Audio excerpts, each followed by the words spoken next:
Investitsiya uchun yaxshi sizlarga uy domimizni ko'rsatamiz. Bu uyimiz Parkinskiyda joylashgan, Parket Avenue'da joylashgan bo'ladi.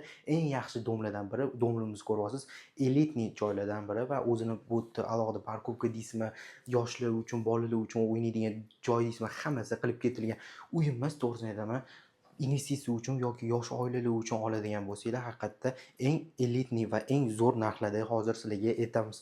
Bu uyimiz studiya varianti qilib ketilgan. Bu yerda ko'rsanglar, uyimiz 2 xonali uyimiz, 52 kvadrat hisoblanadi. Bu yerda kattagina hol qo'yilgan, bemalol choy ichib o'tiradigan zonasi. Yuring, keling, kamera shamini oling.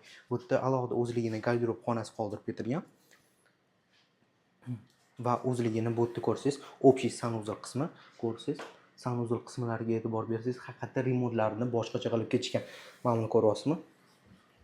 Hamma kirmoshina deysizmi, hamma texnikalar qilib berilgan. Bu yerda bizada ko'rsangiz, oshxonamiz bo'ladi.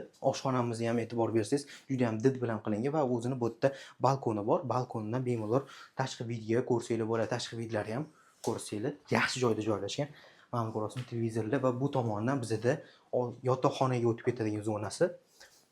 Bu o'zini yotoqxonasi hisoblanadi, ko'ryapsiz. Yotoqxonalarni o'zini televizor deysizmi, mebel texnika hammasi qoldirib ketilgan. Endi Ismoil, narxi nech pul desanglar, narxi $90,000 deb aytilyapti. Keling, mana hali yaqin oling. Narxi $90,000 deb aytilyapti. $90,000 ga to'g'risini aytaman, 52 kvadratli uyni aynan shunaqa rayondan topish qiyin. Shuning uchun past telefon nomerini qoldirgan, bemalol aloqaga chiqib, tezroq bu uyni xarid qilsanglar bo'ladi. Rahmat.